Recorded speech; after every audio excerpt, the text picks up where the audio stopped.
Today, we're going to talk about my favorite match of Double or Nothing 2026. And that match was Okada versus Takeshita. And this title match was for the International Championship. And let's talk about the International Championship for a bit. Okay, this championship came around at a at pay-per-view last year, July 12th, I think it was. Let me check. Yep, July 12th. Now, this match happened between Okada versus Kenny Omega. Kenny Omega was the international champion, and Okada was the AEW Continental Champion.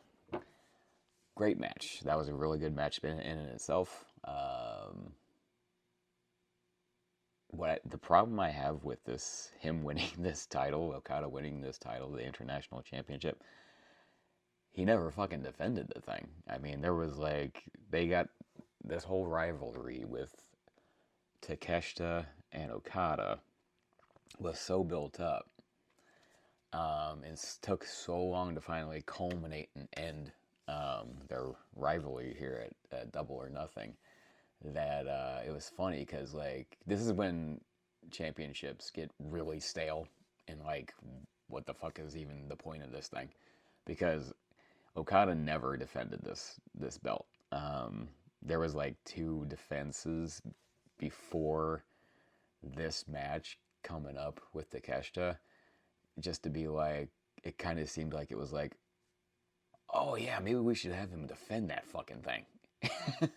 it was so odd. Anyway, I don't know if he did anything in New Japan with defending it there, but all I know is on my American television on AEW, he never defended that fucking thing. So that's when you're like, okay, this is kind of lame. What's the point of this fucking belt anyway if he's never going to defend it? But anyway, I digress. Let's get back to this great match. So yes, it was Double or Nothing, Takeshita versus Okada, and like I said, this match took forever to get there. I mean, they really drug the storyline out, and I would say that oh yeah, it culminated into this great match, and it was my favorite match of the night. But honestly, it was just a little too long. I mean, yeah, to drag that storyline out. And the match started out great. I mean, it was really cool. Don Callis was there, and I love when Don Callis is there on commentary because, for one thing, he is funny as hell. And another thing, the crowd likes to, rib him and say fuck Don Callis and flip him off and everything. Meanwhile, there's a guy right behind Don Callis that has a huge sign that says, "I'm a Don Callis guy." So it's kind of funny. So Don Callis was there, and really good. We got our intros with Okada and Takeshita. Great stuff. And, that's what I said. This match was my favorite match, so I had to, buy a Takeshita shirt. And here it is, right here. Because it was such a great match. And I even, like I said, this is my favorite match of the night. I even went and got the It's Okada shirt. So, yeah. So good. So good. I love these two big Japanese dudes. And if I told you, there's two guys from Japan that are straight, 100% Japanese.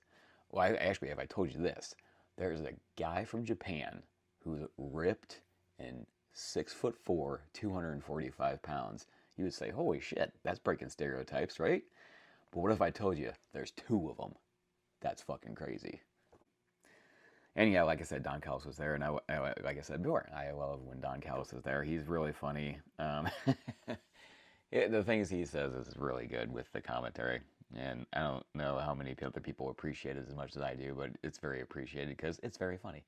So yeah, just go over some screenshots of the match. Just really fucking good. These guys it was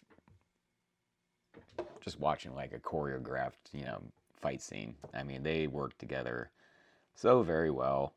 There's really not much you can say with, just looking at screenshots. You just got to watch the match Just so good. The slams, everything executed pretty much to almost perfection. I mean, these two just, they work together so well. And here's even a screenshot of Okada doing his famous, you know, telling the cameraman to move away because he always likes to do that lower. If you're looking from the top, the lower left turnbuckle, he likes to do, likes to likes to get up on the top rope and do a good elbow drop on. And here's a good screenshot of the story breaking down. There's another reason why Don Callis was there, so we could do like the culmination of Takeshita turning face finally. We have Don Callis and Takeshita getting in a little argument. So Takeshita ended up taking Okada on the mat outside the ring. He ended up doing some slams to him. Don Callis got very upset about this, and as you see in the screenshot here, he was not happy. So yeah, we're building more, pro wrestling story of we're gonna have Takeshita leave the family and turn face. And in the match, great finisher by Takeshita, getting the 1, 2, 3. And there you go. There's your new international champion. And he already has a defense coming up. He already had a defense, actually. I forgot. He had a defense against Daniel Garcia with the belt on Collision. So, hey, you're doing better than Takeshita defending that thing already. So, so that's cool.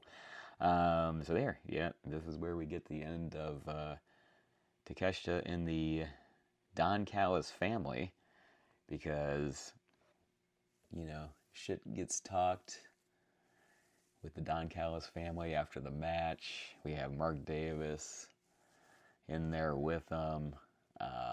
Then all of a sudden, Kyle Fletcher returns, which I'm very happy about. That was cool. Cool to see him back. I'm actually surprised he made a return so fast.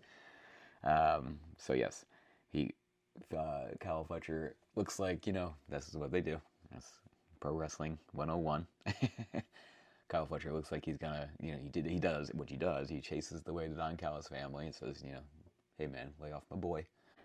Then we have Kyle raising Takeshita's hand in victory, and then when he's not looking, brother, he hits him with a huge clothesline, and there we go. And there we got a good screenshot of Kyle Fletcher smelling his own farts, getting high in his own supply, and it's good stuff. Just kidding. And that screenshot tells the whole story of, the culmination of Ultimate Pro Wrestling storyline. Good stuff, man.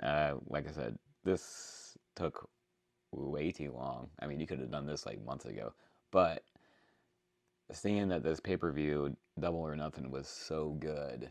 I mean, this was their best pay-per-view of the year so far. And currently at, I think it's like really early June, like June 2nd or something like that today. We'll see what happens for the rest of the year. We got their biggest show coming up pretty soon. But yeah, man, this Double or Nothing pay-per-view was stacked and it was great. So yeah, my favorite match of the year so far, Takeshita versus Okada for the International Championship.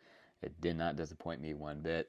These guys moved like magicians in the ring, and it was just so good. I've watched it like 3 times now. So yeah, check it out if you haven't seen it. Like I always say, AEW shines on those pay-per-views, man. It's so good. It's such good stuff.